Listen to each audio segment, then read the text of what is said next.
పవన్ పనితీరుపై జనసేన నేతలు అసంతృప్తితో రగిలిపోతున్నారు. 24 నుంచి 21 సీట్లకు తగ్గడంపై ఆగ్రహం వ్యక్తం చేస్తున్నారు. పవన్ స్వార్థం కోసం ఇంకా ఎంతమంది బలి కావాలని ఆవేదన వ్యక్తం చేస్తున్నారు. నాయకుడంటే తన పొత్తులో ఉన్నప్పుడు తన పార్టీకి సీట్లు అదనంగా అడగాలి, కానీ ఉన్న సీట్లను వదులుకునేవారిని నాయకుడెలా అవుతారని మండిపడుతున్నారు. పవన్ తీరుతో 25 మంది సీట్లు కోల్పోవాల్సి వచ్చిందని అసహనం వ్యక్తం చేస్తున్నారు. చంద్రబాబుని సీట్లు అదనంగా ఎందుకు అడగలేకపోతున్నారో చెప్పాలని ప్రశ్నిస్తున్నారు. మొదట టీడీపీ, ఇప్పుడు బీజేపీ కోసం జనసేన సీట్లకు కోత పెడతారా అంటూ మండిపడుతున్నారు. పవన్ తీరుతో పార్టీని నమ్ముకున్న వారికి అన్యాయం జరుగుతుందని ఆగ్రహం వ్యక్తం చేస్తున్నారు జన శ్రేణులు. దీనిపై పూర్తి వివరాలు మా ప్రతినిధి నాయుడు అందిస్తారు. నాయుడు, మొదటి నుంచి పొత్తుల్లో సీట్ల పంపకం వచ్చేసరికి అనుకున్నట్లుగానే చంద్రబాబు నాయుడు ఖచ్చితంగా జనసేనలో కోతలు పెడతారు అని ముందు నుంచే టాక్, అనుకున్నట్లుగానే అదే జరుగుతుంది. సో ఇప్పుడు జనసేన నేతల స్వరం ఏంటి?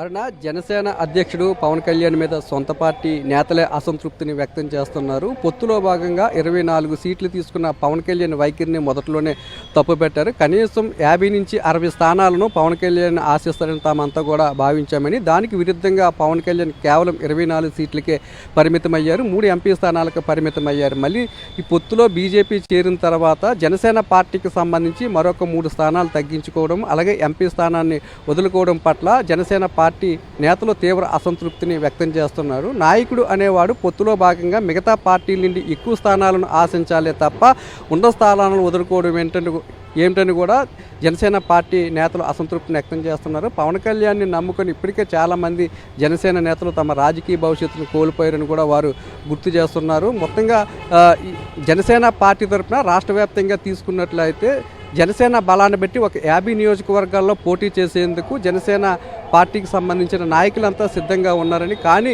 పవన్ కళ్యాణ్ కేవలం 24 సీట్లకే పరిమితం కావడం వల్ల ఇంకొక 25 మంది తమ రాజకీయ భవిష్యత్తును కోల్పోయారని, అది కాకుండా మరొక 3 సీట్లను బీజేపీకి ఇవ్వడం వల్ల ఉన్నవారిలో కూడా ఎవరికి సీటు వస్తుందో ఎవరికి సీటు రాదో అన్న ఆందోళన కూడా వారిలో కనిపిస్తుంది అంటున్నారు. చంద్రబాబు నాయుడు చెప్పినట్లే చంద్రబాబు నాయుడు కోత కోస్తున్నట్లే ఎందుకు పవన్ కళ్యాణ్ తల ఊపుతున్నారని, పవన్ కళ్యాణ్ ఎందుకు గట్టిగా తమకు అదనంగా మరొక 4-5 సీట్లు ఇవ్వండి అని అటు బీజేపీని కానీ లేదంటే తెలుగుదేశం పార్టీని కూడా అడగలేకపోతున్నారని కూడా వారంతా కూడా ఆవేదన వ్యక్తం చేస్తున్నారు. ఇప్పటికే పవన్ కళ్యాణ్ మీద ఒక ప్రచారం జరుగుతుంది రాష్ట్ర వ్యాప్తంగా. పూర్తిగా చంద్రబాబు నాయుడుకి పావులాగా మారాడు, కాపులందరినీ కూడా తాకెట్టు పెట్టే ప్రయత్నం చేస్తున్నారు, ప్యాకేజీకి లొంగిపోయారు. తెలుగుదేశం పార్టీ నేతలు మొదటి నుంచి కూడా జనసేన పార్టీకి ఎంపీ ఎమ్మెల్యేలు కలుపుకొని 25 స్థానాలకి మించి ఇవ్వమని చెప్తున్నారు. వారు చెప్తున్నట్లుగానే ఇప్పుడు పరిస్థితి అంతా కూడా కనిపిస్తుందని, ఇటువంటి నాయకుని పెట్టుకుని తాము ఏ విధంగా ముందుకు వెళ్ళాలి, ఆ ఇచ్చి సీట్లు కూడా ఫస్ట్ నుండి జెండా మోసిన వారికి కాకుండా ఇటీవల కాలంలో పార్టీలో చేరిన వారికి మాత్రమే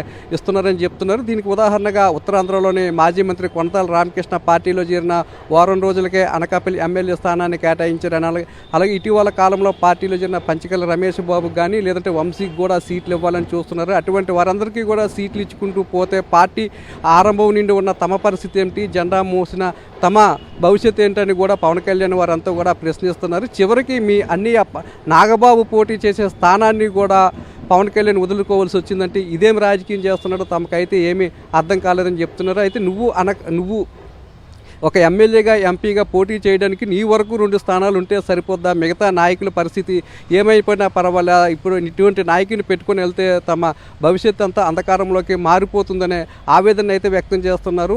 ఈ 21 స్థానం అలాగే 2 ఎంపీ స్థానాల్లో అభ్యర్థులను ప్రకటించిన తర్వాత జనసేన పార్టీకి సంబంధించిన నేతలు పవన్ కళ్యాణ్ మీద బహిరంగంగా తమ అసంతృప్తిని వ్యక్తం చేసే పరిస్థితి అయితే కనిపిస్తుంది. ఇప్పటికే చాలామంది నేతలు చర్చించుకుంటున్నారు. పవన్ కళ్యాణ్ తీరుతో పార్టీ పరుగుపోయే పరిస్థితి వచ్చింది. ఏదైతే కాపు కులానికి సంబంధించిన పెద్దలు ఎవరైతే ఉన్నారో వారు చెప్పిన మాటలను పెడచెవిన పెట్టడం వల్ల కాపుల్లోని కూడా ఒక తీవ్రమైన అసంతృప్తి నెలకొంది. ఇటువంటి పార్టీని నమ్ముకొని మనం ఏ విధంగా ముందుకు వెళ్ళాలి, రానున్న రోజుల్లో ఈ పార్టీని ఏ విధంగా తెలుగుదేశం పార్టీకి తాకట్టి పవన్ కళ్యాణ్ పెట్టబోతున్నారనే చర్చ అయితే జనసేన పార్టీ నేతల్లో జరుగుతుంది. కవిత.